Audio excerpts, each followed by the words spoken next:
Let me tell you a story, one that begins in the quiet heart of a distant monastery, nestled high in the mountains, where the morning sun gently warms ancient stones and the world seems to pause in a moment of perfect peace. This is not just any monastery, but a place where the air itself seems to hum with tranquility, and the only sounds are the soft rustle of prayer flags and the distant call of birds greeting the dawn. In this serene sanctuary lived three remarkable monks, each with a spirit as bright as the sunrise itself.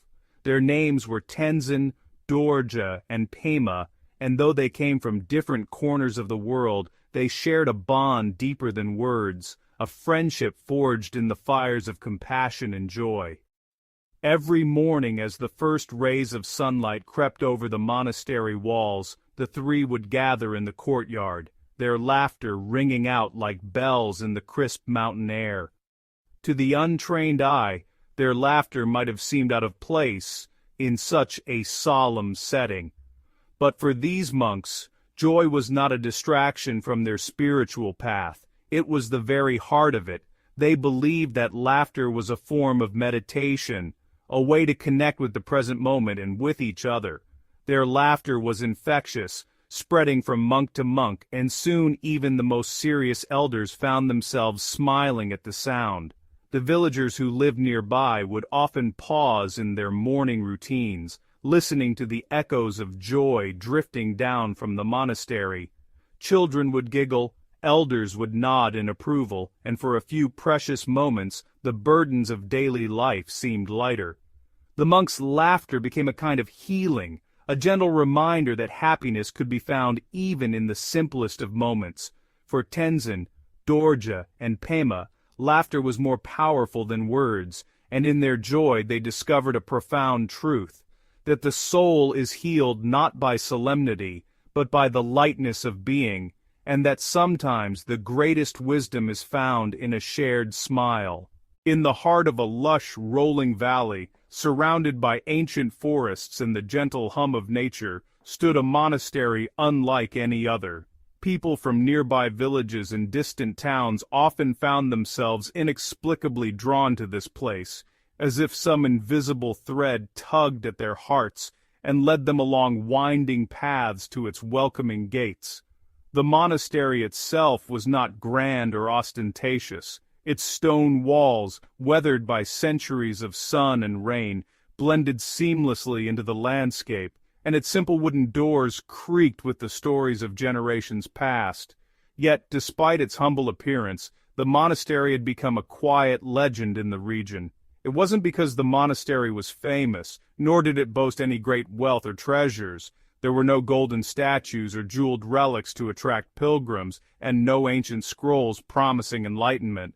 Instead, there was something truly unique about this place, something that could not be seen, but only felt and heard.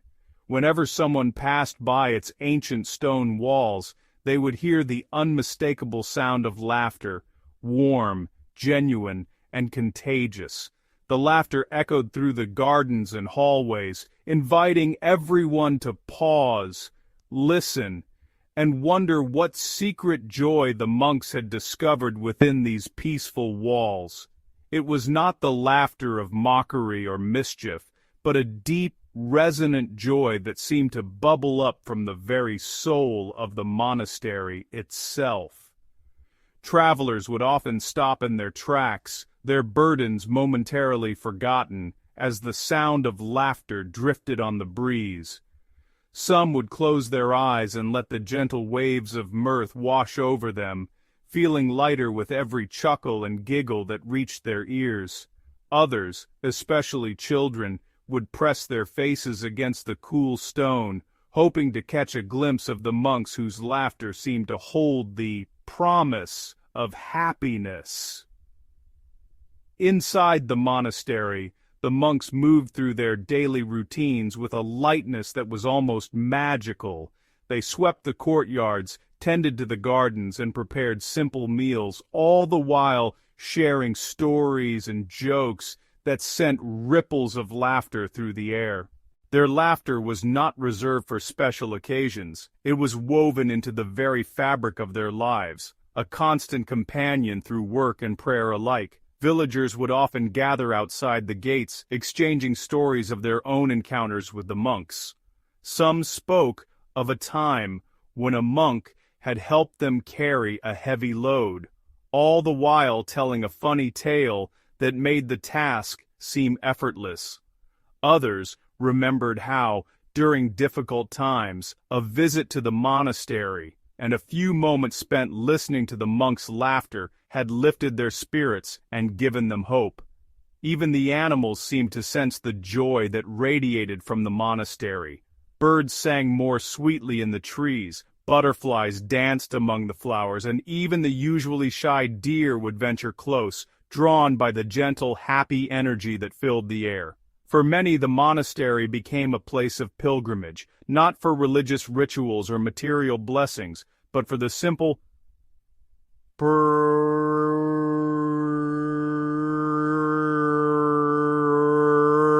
of laughter. Families would bring their children, hoping they too would catch the spirit of joy that seemed to dwell within those ancient walls. Travelers from far-off lands would arrive, weary from their journeys, and leave with lighter hearts and brighter eyes. The secret of the monks' laughter was a mystery that no one could quite explain. Some said it was the result of years of meditation and mindfulness, a natural outpouring of inner peace.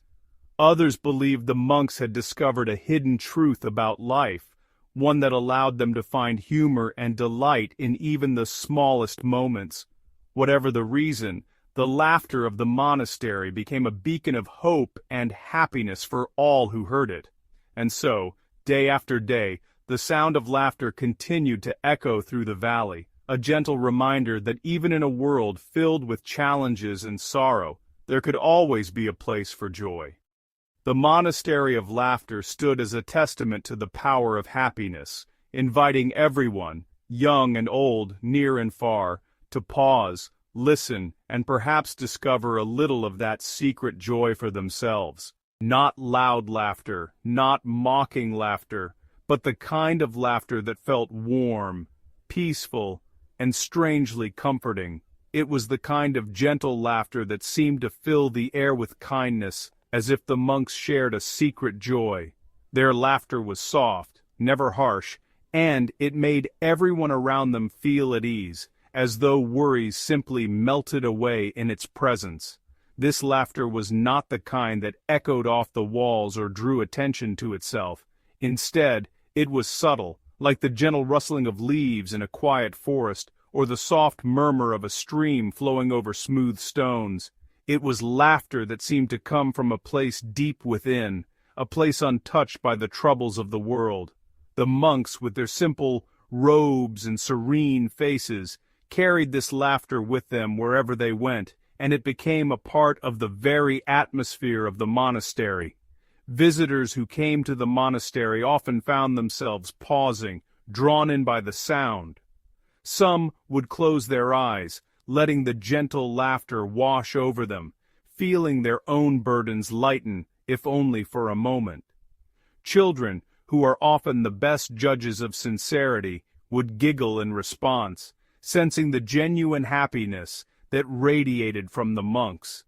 Even the animals, cats lounging in the sun, birds perched on the windowsills, seemed to relax in the presence of such warmth. The monks' laughter was a language of its own, one that needed no translation. It spoke of acceptance, of understanding, and of a deep, abiding joy that came not from material possessions or grand achievements, but from a simple appreciation of life itself. It was as if the monks had discovered a secret, that happiness could be found in the smallest of moments, a shared glance, a cup of tea, the play of sunlight on ancient stones. In the evenings, as the sun dipped behind the mountains and the sky turned a soft shade of gold, the laughter would continue, mingling with the sounds of nature. It was a reminder that peace is not always found in silence, but sometimes in the gentle, shared joy of being together. The monks' laughter was an invitation, to let go, to breathe, and to remember that even in a world full of noise and haste, there is still room for kindness, for warmth, and for the quiet comfort of a smile. One day, a tired traveler arrived. His face carried stress, fear, and questions. I laugh because I have stopped arguing with life. I laugh because I know nothing stays forever. The third monk simply laughed louder. That hit the traveler deeply. We plan everything, control everything, worry about everything. Not because life became easy, but because he stopped making it heavy. Remember this, wisdom doesn't always come with seriousness. Sometimes it arrives laughing. If this story brought a smile or a thought, take a moment, breathe. Subscribe for more peaceful wisdom and mindful stories.